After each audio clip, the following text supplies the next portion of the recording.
Today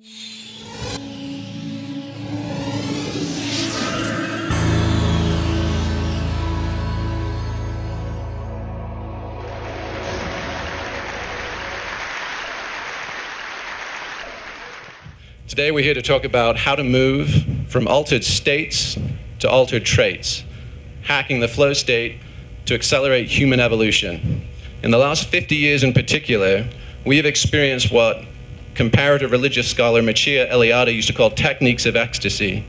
And in that category, which remained more or less constant for thousands of years, in the last 50 years, we've experienced a step function in increase of potency and efficacy in three major areas: technology, psychology, and pharmacology. So think back to the early 60s for a minute. Think back to Bob Dylan playing an acoustic guitar in the Greenwich coffee shops, right? Now imagine him plugging in at the Newport Folk Festival, able not just to reach dozens and hundreds, but thousands. And now Hendrix channeling the Vietnam War through an upside-down Fender Strat at Woodstock to 80,000, and now 250,000 candy-flipping high schoolers at Electric Daisy Carnival getting their brainwaves entrained at 140 beats a minute. Potent, unprecedented. In the realm of psychology, think back to the organization man and Betty Homemaker coming out of World War II. Fast forward to the 60s, Fritz Perl at Esalen, pillow-thumping Gestalt sessions. 70s, radical encounter est groups. 80s and 90s, Tony Robbins, giant within, make bank, and date hot chicks. All the way to today with Oprah and Eckhart, non-dual awareness beamed out to suburban housewives by the millions. We have more room to roam, more room to consider who we are, who we might become. And lastly, the most obvious, pharmacology. From the 50s and the realm of Mother's Little Helper, barbiturates and Valium, to today, we've entered a world of full-on psychopharmacology. Choose the person you'd like to be and pop that pill. Oxytocin, Prozac nation. And despite all of those benefits, despite all of that advance, right, we're no further than we've always been. It's easier than ever to get high. And it's as hard as it's always been to stay that way. So what's up with that? What's up? Why do we keep pulling an Icarus and falling back to Earth? Well, a helpful analogy is to think of our self systems like a colander. And when there's enough flow going into that leaky bucket, temporarily, it fills up.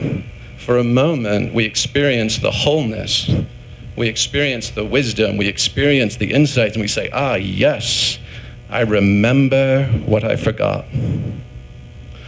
But when the pill wears off, when the workshop ends, when the DJs turn on the floodlights after the final encore, and the spigot of that peak experience ceases, the perforations in our vessel take precedent, and by Monday morning, we're back more or less to where we were.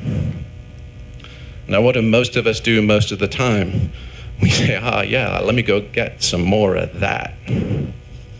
We go try to ring the bell again and again. We become bliss junkies. We become hooked on the state without ever raising the stage. But what if just for a moment we could entertain the project of turning our colanders into chalices? What if we can use those peak experiences to make us whole, to render us holy? What might we do with just one drop? What could we do with the rest? And in Houston Smith's immortal words, might we begin then to transform our passing illuminations into abiding light? So for the balance of our time, we're going to talk about three quick things. If you leave with nothing else, I'd love you to remember these. The first is that flow is universal. It's accessible to all of us everywhere. The next is that for the first time in human history, it's actually hackable.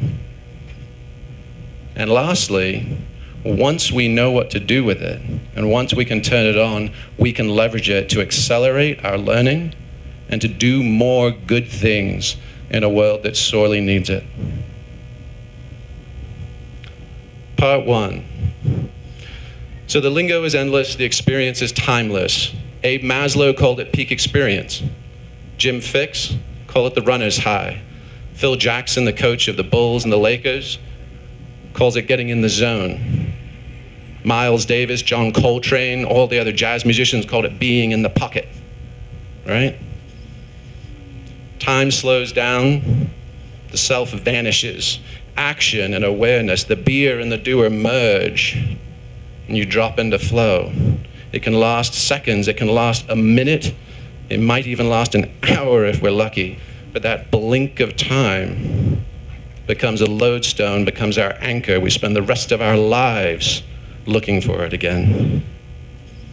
So let's cut to the chase. How can we hack it? How can we get more of it? Okay?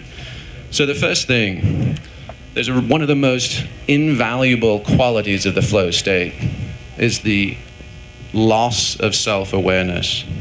Our critical, waking, neurotic inner Woody Allen goes offline. Hallelujah. And just for that moment, we get to breathe and be without thinking and critiquing. The technical term for that, what's actually going on when they put elite athletes in fMRI machines, is called transient hypofrontality. Transient meaning it's just around for a little while, hypo, not a lot of, and frontality, this complex neocortical hardware that's in the front of our dome piece. For just a while, it goes offline, and it's like shutting a bunch of really complicated programs on our browser. The central processor runs smoother, runs faster. The exact opposite of Aldous Huxley's doors of perception. Rather than the nozzle expanding, our aperture focuses, and we get richer, cleaner information processing. But the problem, the paradox, is how can we use our complex waking self to get rid of our complex waking self? Right? Let's just put a bullet in the narcissistic pop psych new age self-help movement once and for all, right? And like Brer Rabbit, right, tangling with that tar baby, the more you struggle with it, the stucker you get. So let's instead lead the witness. Let's turn the entire biopsychosocial self system up to 11 and then see who's home. And what that might look like is if we break down, and I don't know how many of you can see this screen, but these are essentially levers and knobs we can play with, rather than just saying, are we there yet? Am I there yet? Am I in my happy place, right? Let's just look at the levels of development and the various capacities we have, and let's optimize them. So, for instance, rather than me being stressed out with rapid, shallow chest breathing, pumping cortisol and adrenaline, having an erratic heart state, and being in an unresourceful brainwave state, running mental maps and models that are clusters of cul-de-sacs and error messages. What if I instead learned to optimize all of them? What if I moved my brainwaves into alpha and theta? And actually they've done studies on Laird Hamilton and other extreme action sports athletes. And this whole 10,000 hours of practice, how many of you guys have heard of that lately? I blame Malcolm Gladwell for that one, right? It's a fiction, okay? How many of us can actually stick at something like that for 10 bloody years, half a day, every day? Think of the, we love that story, right? It's like Protestant work ethic, pull yourself up by your bootstraps kind of stuff, and we tell our kids all about it, and we tell our employees, but it's crap, right? Look at the casualties, right? Littering on the side of the road are the people who make that trade-off.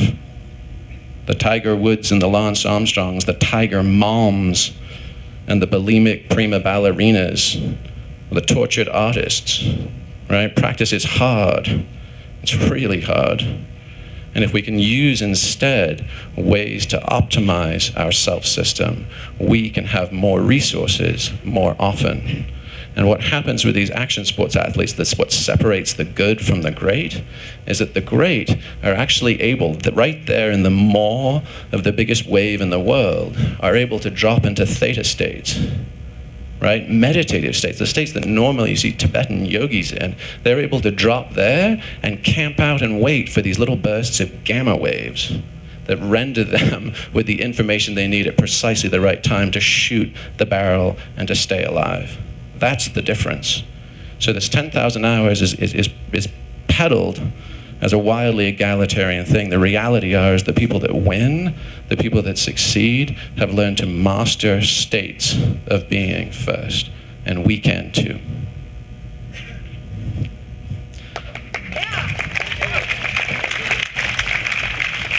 So lastly, the so what, right? I mean, it's, what we've talked about so far is still about my own personal experience. But I think the biggest impact and the most exciting possibility we have here is what might we be able to do with flow if we're able to cultivate it intentionally. So Stephen Kotler is also a founder of the Flow Genome Project, and last year he co-wrote the book Abundance with Peter Diamandis. How many of you have either heard of the book or seen Peter's TED Talk? Great. So in a nutshell, they're basically arguing that, hey, while it looks like there may be a train wreck ahead, right, and Daniel and others have talked about all of the factors we're aware of today, there's also a really solid chance that the future is going to turn out better than we think, that we're going to have the chance to fix this in time. But the reality is that's not a layup, right? Best-selling books notwithstanding, right? We could catch that wave, and we could ride it triumphantly all the way into the shore, or that wave could catch us, pick us up, and dump us on the reefs of unintended consequences. So the only way we have a chance of making that drop and catching that wave of abundance is to learn faster. And flow helps us do that. And here's how. So Phil Zimbardo, he's a Stanford professor. I mean, anybody heard of the Stanford marshmallow experiment, right? Where the little kids each get a marshmallow and like, bird in the hand, Jill just bungs that thing straight in. But, all work and no play. Jack says, I'm gonna sit on mine, I'm gonna wait for my double, right? And all the studies show that Jack does much better in his life. But the problem is neither the ant nor the grasshopper really works. They've both got their drawbacks and pathologies. If I go with instant gratification, I'm never around to build something lasting. If I'm never in the present, all of the baubles and trinkets I acquire are for naught. But something that's beautiful about flow states is that they're autotelic. And autotelic is just a fancy word for it feels really good. It has its own meaning. And when we can do that in the present, we can follow instant gratification. We can follow our desire to feel most alive. And at the same time, they can take us on a path to mastery. And when we apply that to the rising billion around the world, and we take them from caste and class and obligation, and we can unlock them to mobility, possibility, and innovation, what might we be able to do then? So in closing, let this be the beginning of a third great awakening in American culture, this time balancing the ecstatic with the empiric.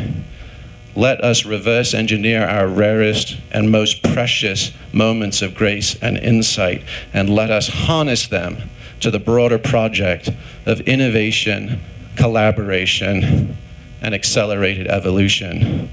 We should not ask what the world needs. We should ask what makes us come alive and go and do that. Because what the world needs is more of us, all of us, to come alive.